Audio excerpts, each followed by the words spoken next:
Hello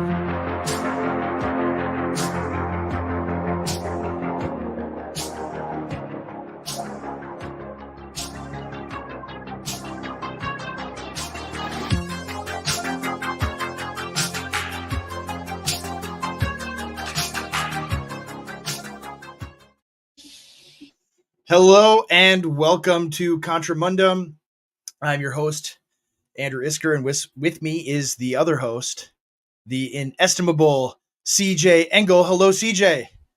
Hello. So I got to warn everybody. First of all, it's probably echoey, and I don't have my mic or anything like that. I'm actually at the shop today, so you're also going to hear saws and other things in the background, and there's nothing I can do about it. Wow. So it's all right. I do all the talking anyway, so that's fine. That's right.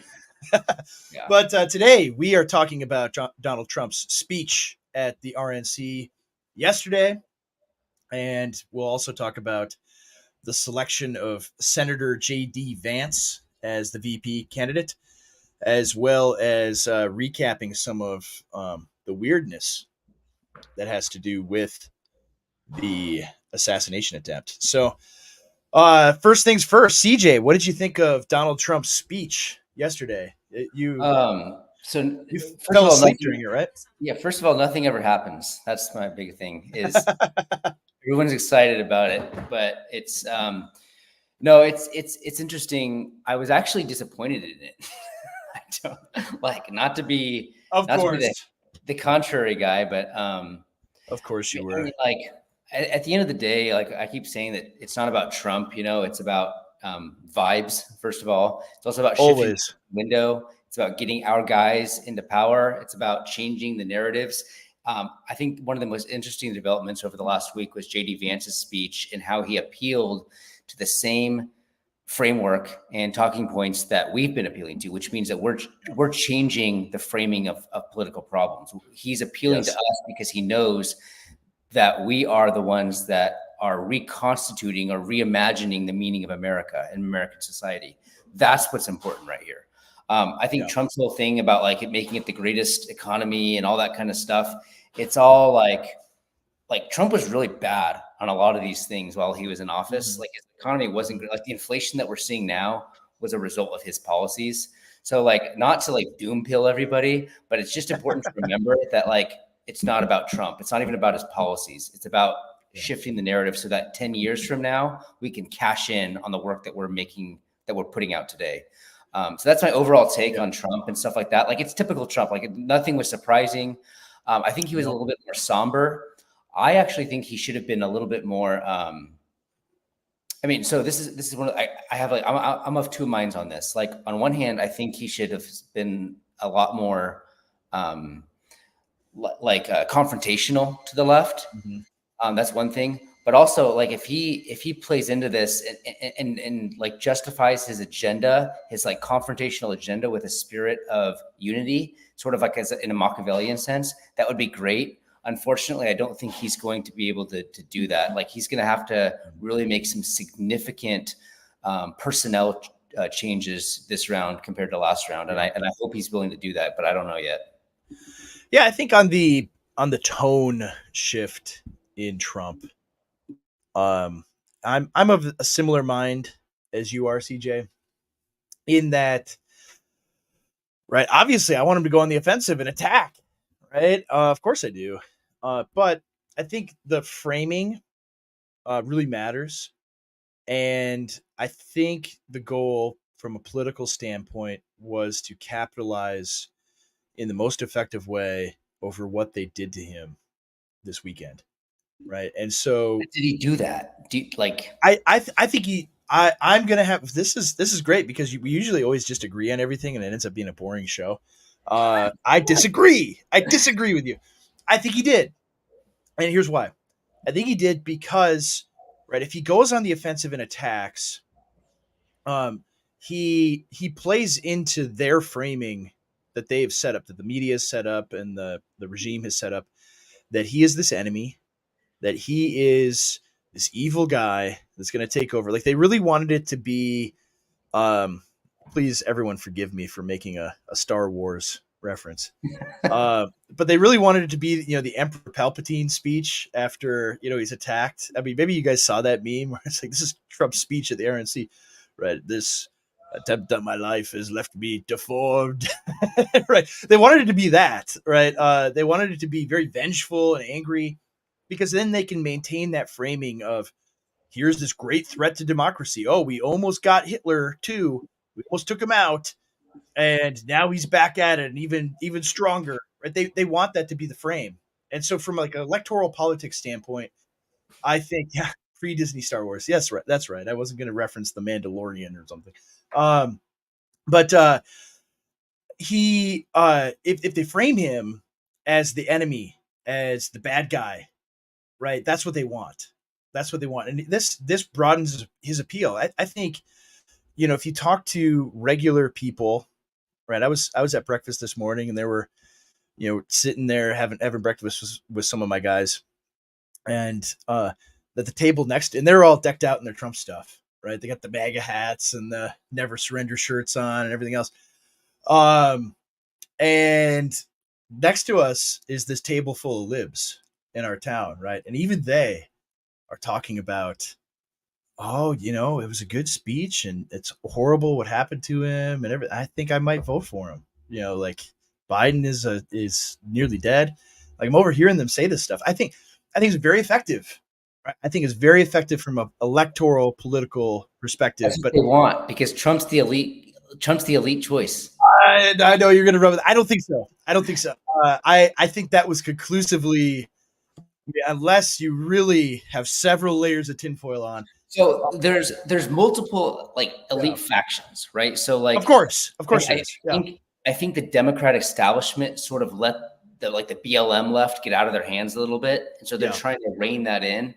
And I think the guy that shot Trump was basically like a BLM background, Antifa kind of guy. I don't think he's DNC stuff.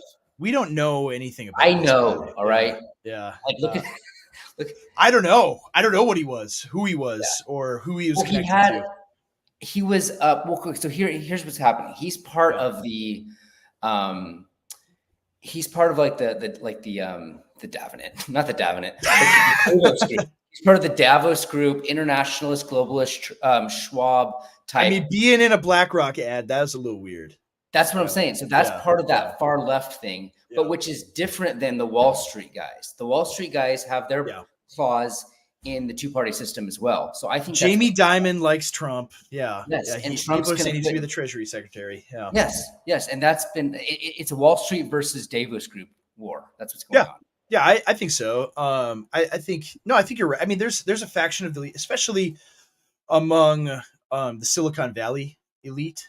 You have the guys from the All In podcast, these billionaires, right, that do their podcast, only slightly more popular than Contramundum.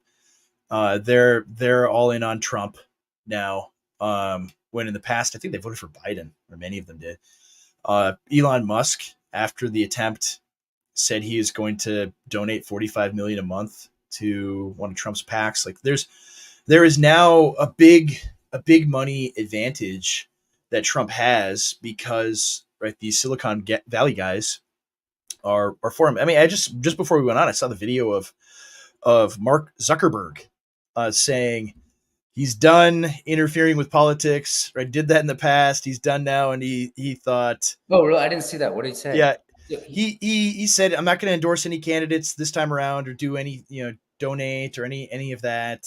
Which is like, he is I think the biggest reason. I have to. The comments in here are great. I'm seeing. I'm getting accused. I'm the only guy who comes back from Texas whiter. That's right. It was too hot. I didn't go outside. This is the biggest controversy of the year right here. Yeah. But the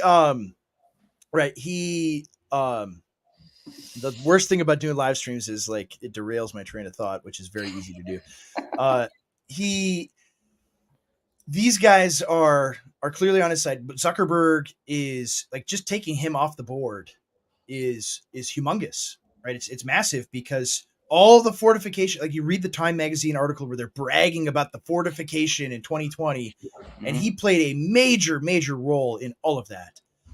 And for him not to be involved anymore is a big deal, right? But I don't think it's just, oh, the people in the back smoky rooms pulling all the switches, have decided Trump is going to be the guy now.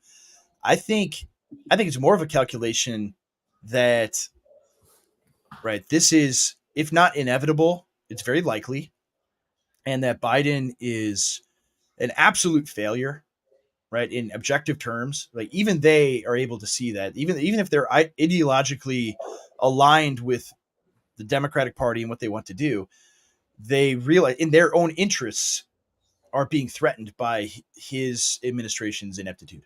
Mm-hmm. And so it's too late for them to insert someone else in, right? It's too late for them to run Gavin Newsom as a primary challenger to Biden. Um, and so, right, they have to make the best of a bad situation, which means they'll play nice with Trump, right? They look back at 2017 to 2021. He didn't actually threaten too many of their interests, right? He wasn't going to bankrupt them, right?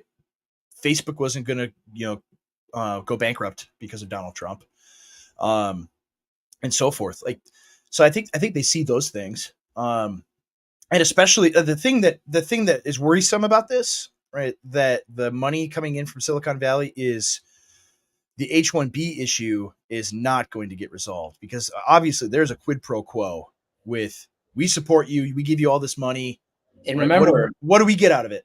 JD Vance is part of that PayPal mafia network. He is, yeah, yeah. Yeah. And and like I say all these things, and I mean we'll get to Vance in a minute, but I say all these things knowing like I am as white pilled as it gets that he selected Vance as his VP. But you're right. Right. He's part of the Teal I think network I and think so Vance forth. was a deal. I think Vance was a Silicon Valley deal that was made. Yeah, probably. That's part of the calculus. I think a major part of the Oh, calculus too yeah, is, because I also think like I think the immigration issue. I think what's going to happen is they're going to clamp down on the Latin American immigrants, yeah, build the wall, all that kind of stuff. But the Indian tech angle is going to be massive in the it's coming going to years. still continue. Yeah, Southeast Asia is gonna yeah, it's gonna ramp up, and I don't see that going away. Like Vance, I mean not Vance, but Vivek is yeah. still leaning into this. Like I Oh was yeah. surprised. I thought he had backed off on some of his No. earlier immigration tendencies, Mm-hmm. but he's part Mm-hmm. of that PayPal mafia network. Like He is. Yeah. he helped select Vance. Like that he was a key part of that.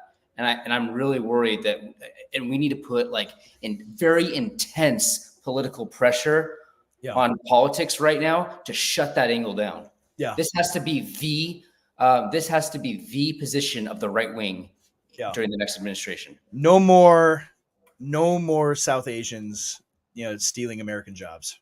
Right. That has to be the line. And of course, right, Vance is married to a Hindu woman, and all of, I mean, everyone. Anytime I say anything positive about JD Vance, right, I get 100 replies about that. And yes, I'm aware. I am aware that he's I don't married really to play that Usha. up.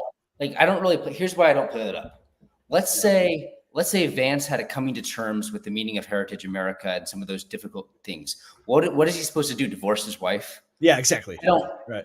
I do Yeah. think that there's been development on these issues by a lot of us younger guys like Yeah. JD Vance. Mm-hmm. But like, what is he supposed to do? Abandon it? Like that doesn't make any Yeah. sense to me. So Yeah. I don't. Oh, I don't exactly. I don't.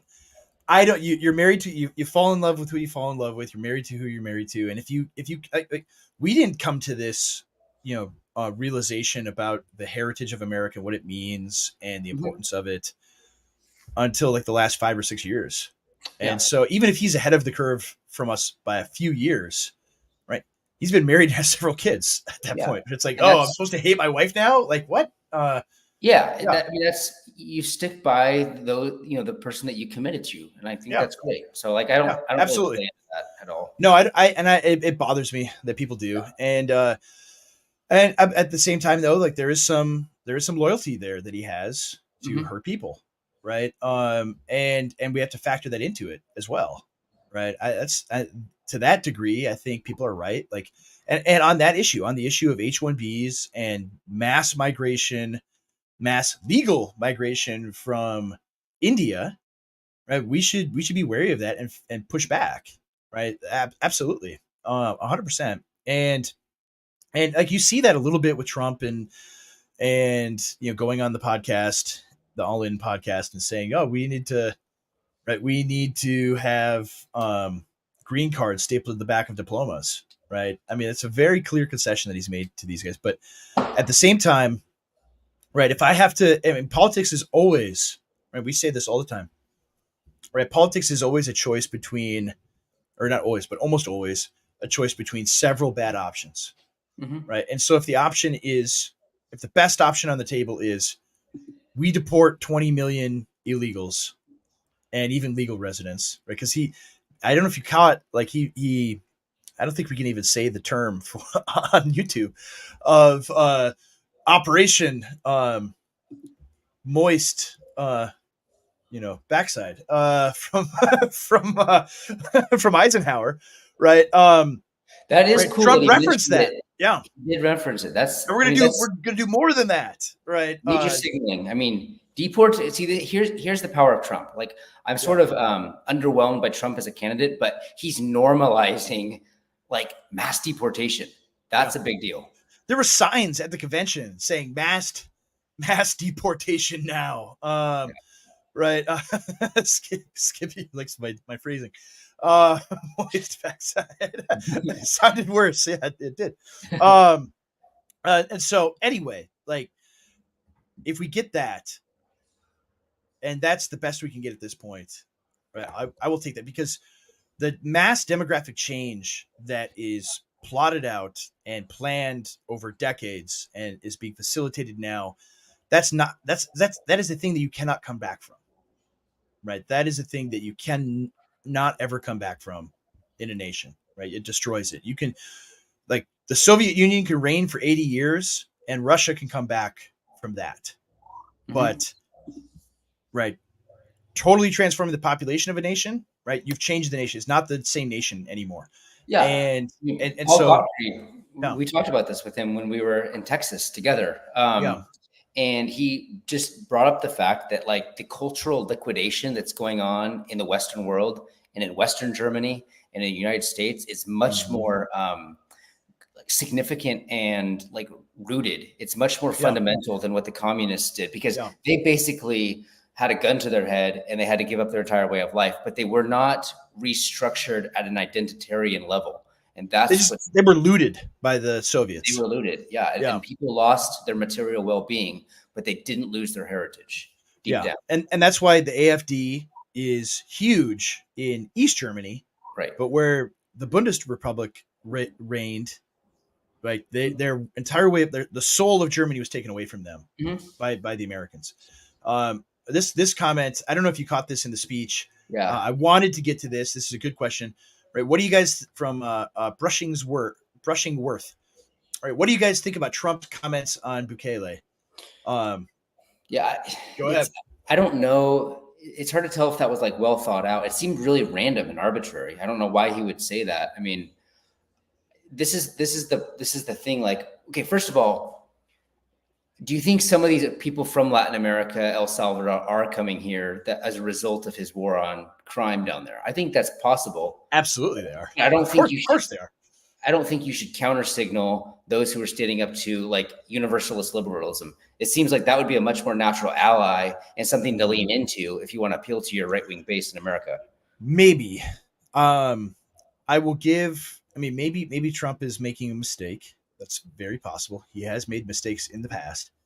Um, but it seems so out of character that I'm like, what? Maybe there's more. Right? Maybe there's more to this story than meets the eye. Right? Why the miracle of the murder rate in El Salvador? Right? Yes, you clamp down, you put thousands of people in prison, which is great. But if it's a wink, wink, nod, nod, all right, we're gonna capture any of your guys that we find, put them in prison forever. But guess what?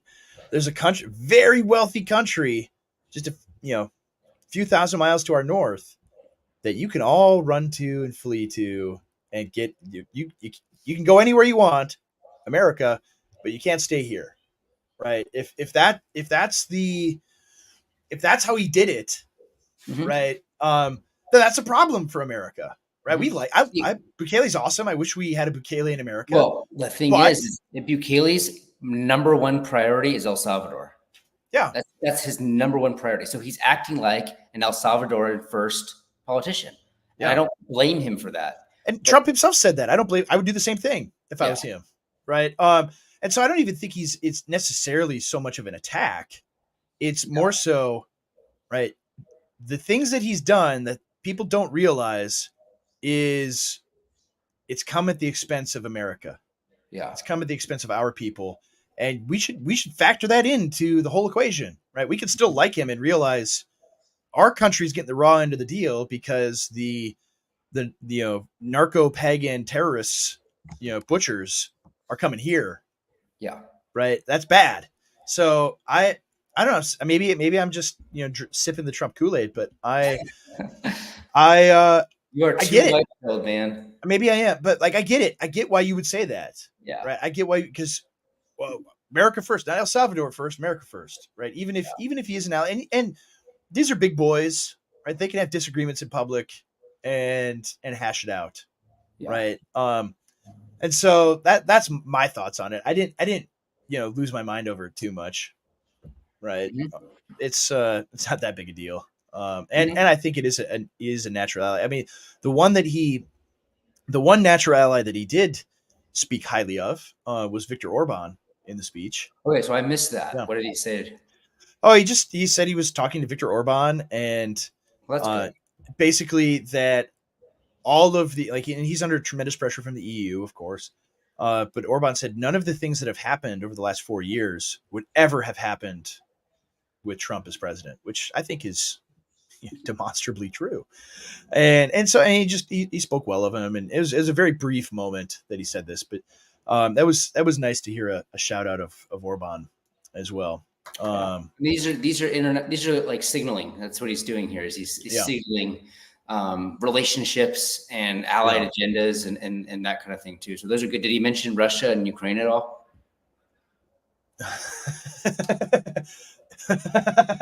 I'm supposed to. I was just supposed to. You're distracted. I'm reading the chat. He did mention Russia and Ukraine a little bit. I mean, he basically he framed it. I mean, the same way he's always framed foreign policy since 2015 is um is the way I think Ron Paul failed to, even though they end up in the same place often. Mhm. Um, is that right? We don't need to be doing any of this stuff. We don't need to be having any of these wars, right? They'll respect America and they won't, because we're so tough, right? If you frame it, because you remember you're dealing with, the base of the Republican Party is boomers and they're conditioned by the television, and so you gotta frame it that way, right? And so he said, when I was president, Putin wouldn't do anything. He wouldn't mess with us, right? And I don't think that's necessarily true. It's obviously right. Why does the Ukraine war start? It's because Kamala Harris goes to Germany and says Ukraine's going to join NATO, right? Period. And then the war starts, right? That was the red line. That's the point at which you don't cross. Well, he was never pursuing any of those things. That's why it didn't happen. But framing it right that way, Yeah. right? Framing it that way is what you have to do to get people on your side. Like if you have an isolationist foreign policy, but it's because we're super tough and nobody's gonna mess with us, right? You frame it that way, people are gonna be like, yeah, right, rather than word selling and talking about foreign policy realism in this intellectual way. Like people can't track with that. They think you're a wimp. They think Mhm. that you don't care. Think you don't care. Oh, someone doesn't like America in our chat. We're gonna put them in timeout. Good goodbye. Anyway, they're using bad language too. That's just not allowed. No. And so anyway, no, I thought it was pretty much a boilerplate Trump speech except for the beginning, right? So did His he? It seemed like when he was getting in half an hour, he it seemed like he was reading the first part, And this, by the second part, he was just doing his like ad lib stuff. Yeah, I think so. Yeah, I mean, he was going on and off the teleprompter, and the Yeah. off the teleprompter stuff always is better with him. Yeah. But it was the beginning of it. It was very moving, right? Him recounting the attempt on his life. I mean, I felt like it was very sincere, right? Normally, you know, when Trump, especially a guy like Trump, but people in general, when they're talking about God and their faith and things like, when a politician is doing that, I'm always, my eyes roll to the back of my head. Like I'm maybe I'm too cynical about that, but I think it's the appropriate amount of cynicism. And I don't think he was fibbing at all. I think it was genuine. Right? Yeah. Him talking about what happened there, and that God was with him. Mm-hmm.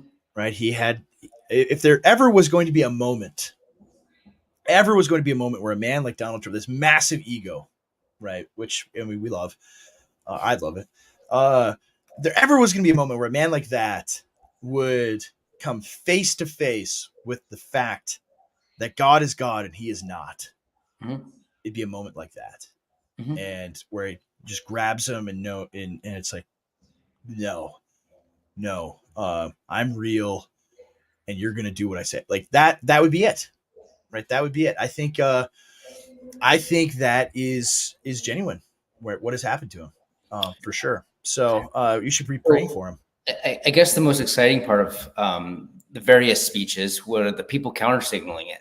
You know, like Ben Shapiro, and of course all the like National Review guys, the Bill Crystals of the world. I mean, that's great. I mean, that's a sign that the narratives are shifting, because they are in hot water. Their eyes are melting, and Ben Shapiro was freaking out because JD Vance counter signaled propositional nationhood. I mean, these are all things that are important. The momentum is on our side. This is a good question that we should address. I think this is a good theory question in general, just political theory, from Mikey. Right. So, wouldn't JD Vance bending the knee to the Zionist regime in order to get elected be the same thing as seeker-sensitive church? Should we compromise truth so that we can get more people on our side? Right. So, what do you say to that? I'll leave it to the screen. Yeah. What do you say? Yeah. So first of all, I think the Zionist regime needs to be like liquidated as quickly as possible, but sometimes you have to do that in a Machiavellian way. I also think it's more appropriate to do those things in politics than in the church. I think that politics is a completely different theater for human action than the church setting. So I don't think that these things should ever be like, I don't think Machiavellianism is that appropriate within a church setting, but I basically think it is appropriate within the political order and political dynamics. I think that's, and I think a lot of people like on the, I don't know, Christian conservative camps really don't like that at all. But I've read enough of my, Calvin and the magisterial reformers to recognize the fact that they give a lot of leeway to those who are political agents. Yeah. Yeah. I think you're right that, politics and the church are different. Yeah, even though the standard morality is the same, like God has a firm, clear standard. The way a political figure, a civil magistrate operates is different. It has to be different. Yeah, I actually think that there is, like, if you read Stephen Wolf's chapter on the Christian Prince, I actually think, which we have to finish, by the way. We haven't finished. I actually think that God gives, like when the magisterial reformers describe the king, the prince, as a little god, I think they are giving him the authority to make decisions within the state of the exception on a constant basis. And it's easy for us as individual private citizens to have a very black and white approach to ethics. And I don't think that you can restrict magistrates to those very simple black and white categories. So I think there's a lot of Machiavellian leeway afforded to political agents. And I'm probably like, I don't think a lot of like theonomist leaning Christian nationalists, so-called, would agree with me there. But I actually do give a lot of leeway of the ability of the sovereign in a political order to make decisions that are constant state of exceptions and to transcend the ethical dynamics of a normal private citizen. And I think that's kind of unique to me, maybe. But I do think that like Martin Luther and others would agree with that. These are people that are sort of above. They're in between God and the masses, the populace themselves. And I do think that they have a lot more leeway and permission as a person of authority to make Machiavellian decisions and to make ethical decisions that aren't appropriate for the private citizen to make.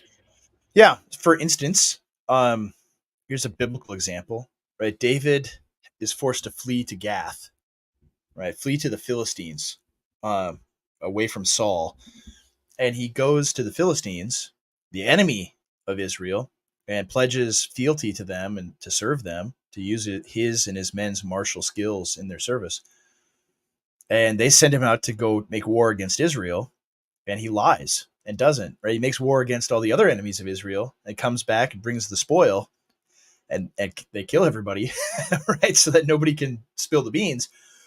And they bring back the spoil, and the Philistines don't look a gift horse in the mouth, right? And this is how David operates in the Philistines, among the Philistines. And by the end of his tenure among the Philistines, you have the king of Gath right there, like, and he is the man who killed the former king of Gath, right? You have this guy making vows in the name of the Lord, right? Not in the name of the Philistine gods, but in the name of the Lord, which implies that they converted, right? So within that whole context, the political dynamic of it is David's lying through his teeth. I mean, we can get into the whole theological debate about righteous deception and so forth, but I don't think David sinned there, and I think he made the wise and righteous decision. Right? He didn't violate his people, Israel. He didn't attack them and kill them.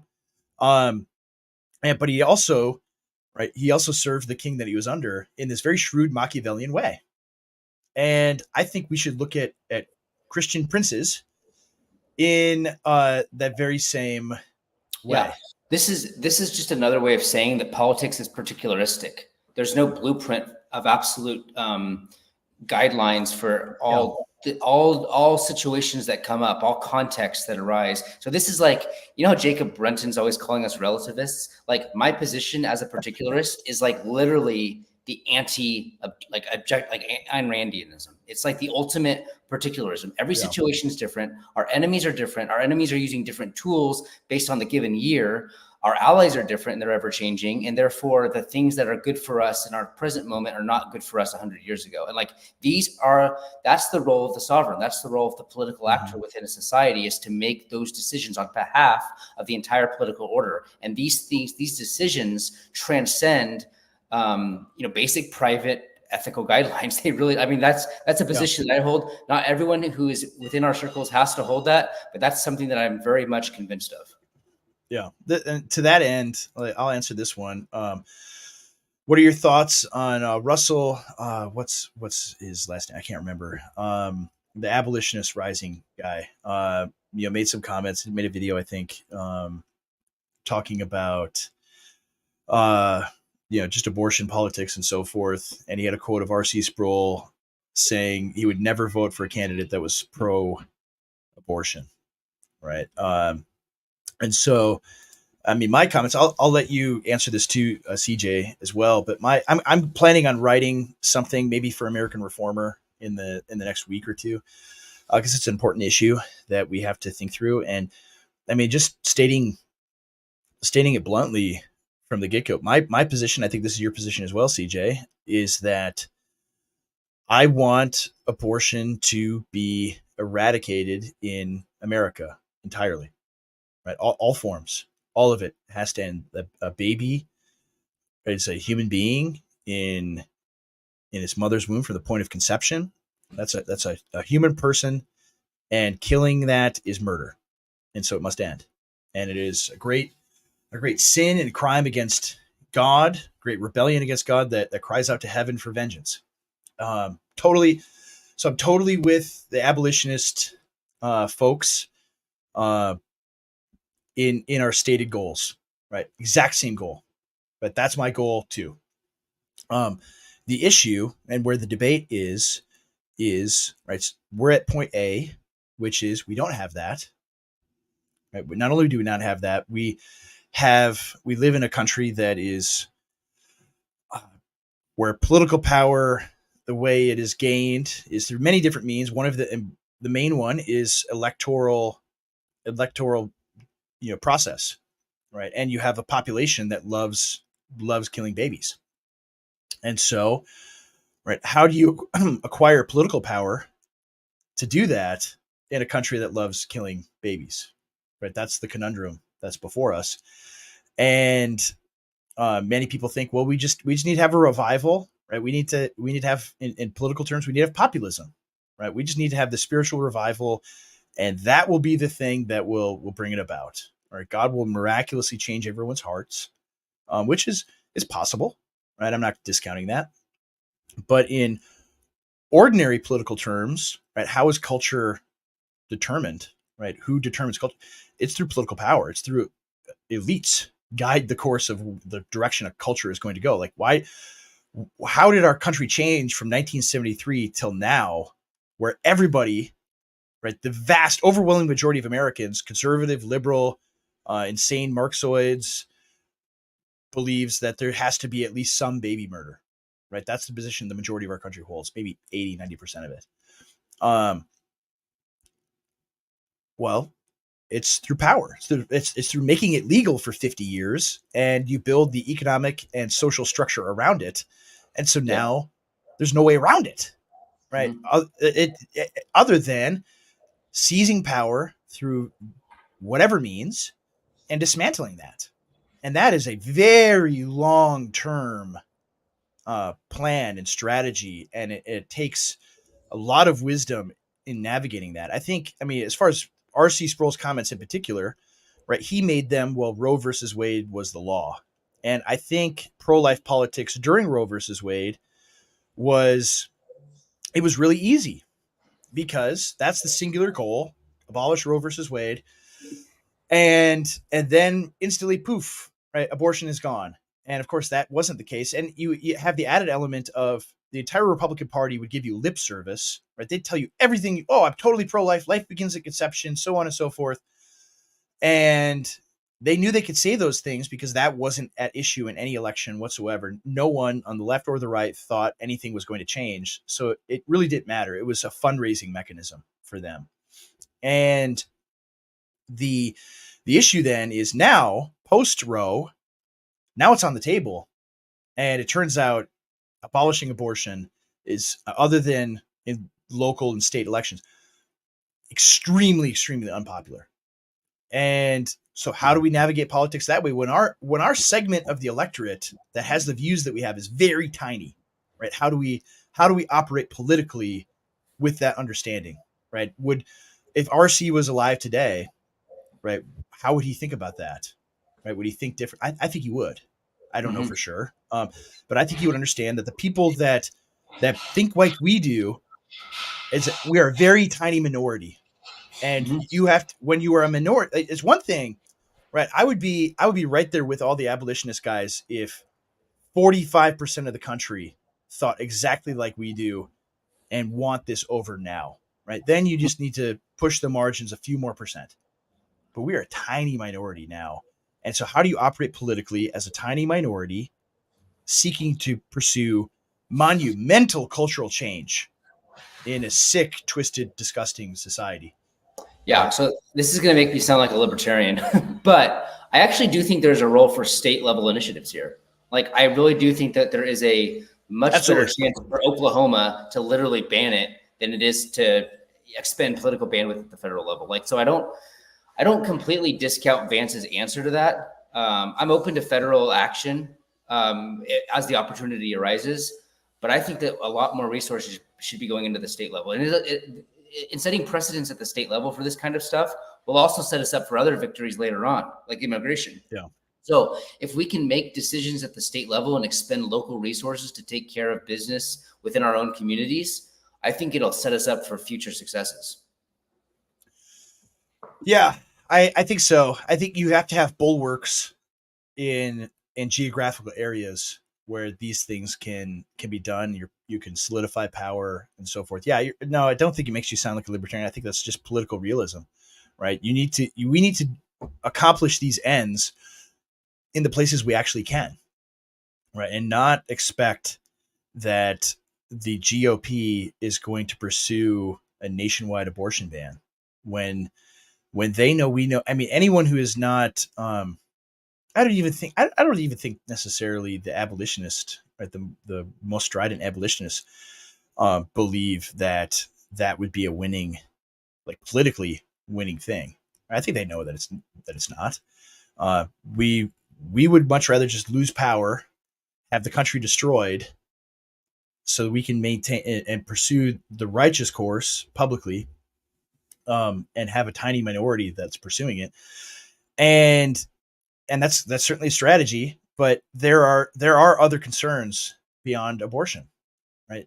The fact of mass demographic replacement and the ability of the left to gain power via that mechanism is the big E on the eye chart today, and it has Mm-hmm. to be, right. And Joel, I did a stream with Joel earlier this week, right? Joel has made this point, and I think he's absolutely right. Like, I have, it's a question of ordered loves, right? I have a greater duty to my own children, born and unborn, than I do to the children of my enemies who are unborn, right? That we have to recognize the fact that the majority of the people doing that, there are political enemies. Like, it's a question of friend enemy distinction, right? They're killing their own offspring, right? It's a question of, all right, you're sharing your country with Canaanites, right? Mm-hmm. You're sharing your country with Canaanites. There's a tiny few of us that are doing what the Lord wants and pursuing the political ends that the Lord wants, right? How do you get the Canaanites to stop killing their kids and practicing child sacrifice? Well, you defeat them in battle, right? And what is the battle? It's politics. You defeat them in politics, and that's what we have to do, right? We have to, and they're bringing in more Canaanites, millions more, and buttressing their own strength. I wanna Uh, let's what do we do there? Yeah, We should answer this one.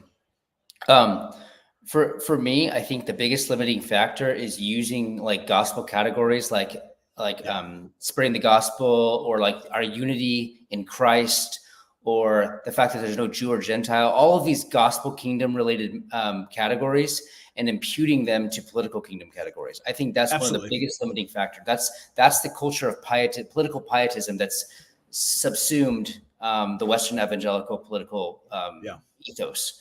I think that is right there. You need to transcend like the normal, like personal, private citizen, love your enemies. All those things are great within context. They don't. You yeah, can't use those things and apply them to the magistrate, because you can't say that Jesus's words to love your enemy contradict Paul's words in Romans 13 for the state to use force against evil, because those yeah, two things are contradictory, and that's not the Bible. So I think that the biggest issue is using these messages for church members as private citizens, as advancers of the gospel within the realm of political dynamics. That's the yeah. biggest limiting factor.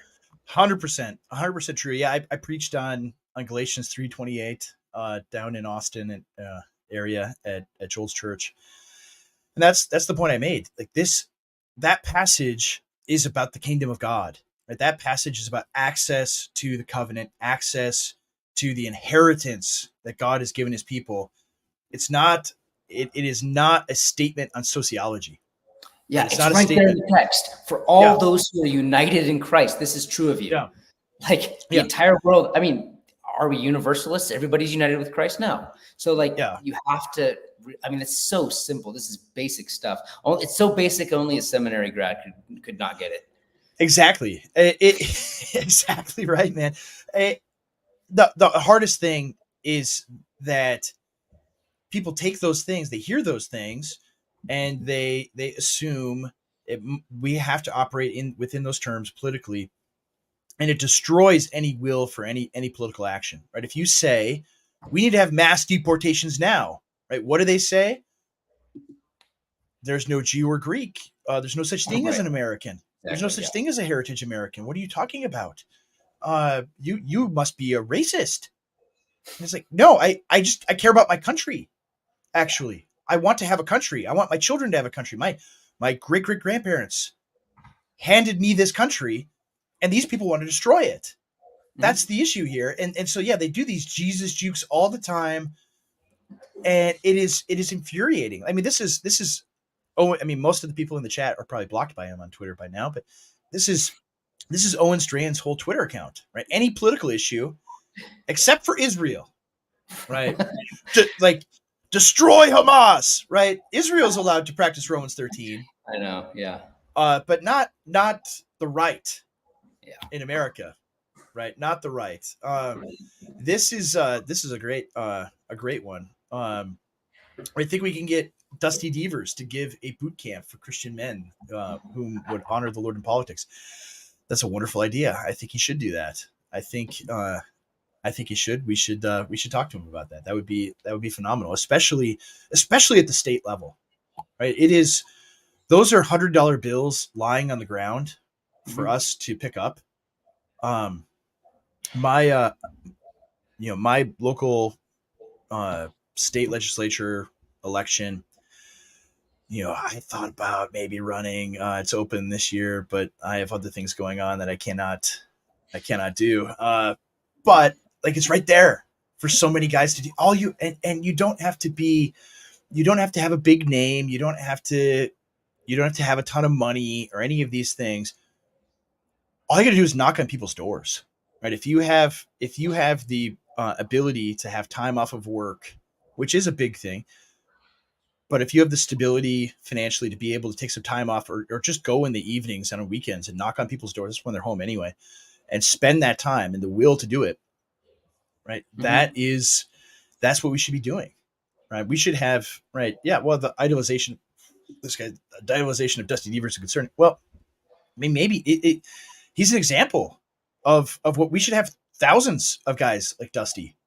And he wouldn't be idolized if we did, right? There's only one of them, unfortunately, one of him, and we will, though. I think we will, and he could be play a pivotal role in that. And so yeah, I think CJ. I mean, we're running out of time here. We only have maybe 10 or 15 minutes left. I did want to talk a little bit more about Vance. We've been the sidetrack, being sidetracked is the point. That's always fun to get into the chat and discuss these things. But what are your thoughts on, you watched Vance's speech, right? Did you watch it? Pieces, yeah. Pieces of it, the clips on Twitter. He gave it. I mean, there are stories right now. There's one, I think it's in the Washington Post or somewhere else, where it's like, it is white nationalism, right? White supremacy, that he told his wife when they were getting engaged that he's going to be buried on his family plot in Kentucky. That is white supremacy. Well, right? That's how unhinged these people are. That he loves his people. It's in the place, right? Yeah. Oh, it's blood and soil. Oh.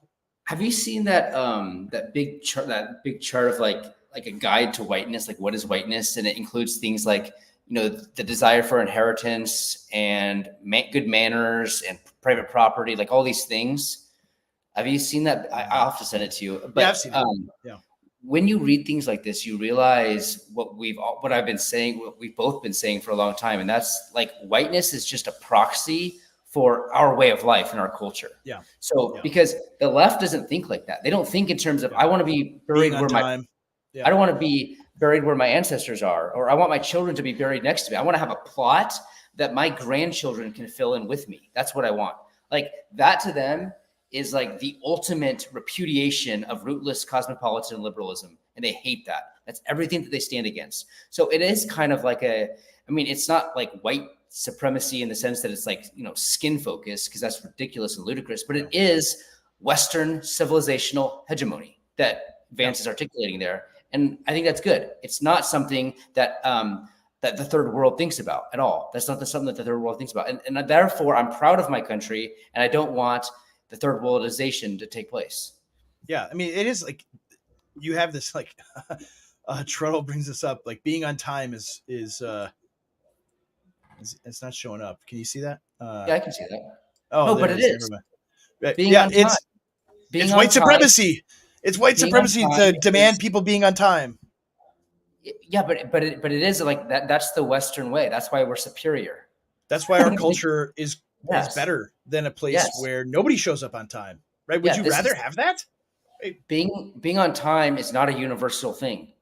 It's Yeah, literally, I mean, this is part of our who we. I mean, it's just a tiny micro point, obviously, but like yeah. there's thousands of these bullet points that are features and characteristics of our way of life. Reading to your children is Yes. white supremacy, right? It's white privilege to read to your children because that's something that there's a racial disparity there, right? They bring that up, but they want to make it seem like that's bad. Oh, you shouldn't be reading to your children. You shouldn't show up on time. You shouldn't do all of these things.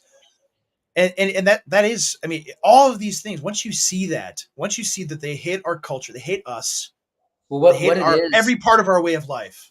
they want to normalize extra Western cultures. That's what they want to do. Is they Yeah, want to normalize those things. But yeah, that's not normal. I'm not interested no, in that.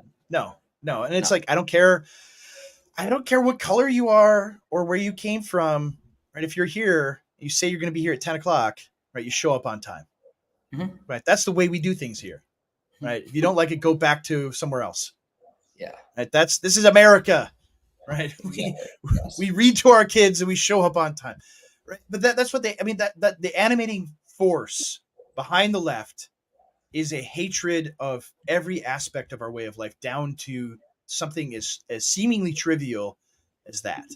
Mhm. And it's a proxy for and they don't even they say we hate whiteness, we want to eradicate whiteness, and that's part of it. uh and so yeah, that him him saying that, I mean, the funny thing is, Kara brought this up to me. I'd forgotten about this, but she didn't. My wife brought this up, that she said, Andrew, when we first got engaged, you said the exact same thing to me that JD Vance said to his wife, that you're going to be buried in Waseca, Minnesota. Right. Here's what we're going to name our kids. These are the names you want. And like, but we're going to be buried here in Waseca, Minnesota. And we lived in all sorts of different parts of the country, but that was always the thing. That was always the plan. Like, this is my family plot. There's 5 generations of my family, now 6 generations of my family buried, just a quarter mile from my house right now. And it's like, you said the exact same thing. I was always this lover of heritage America at heart, before I had before I could conceptualize it, before I could articulate what that meant.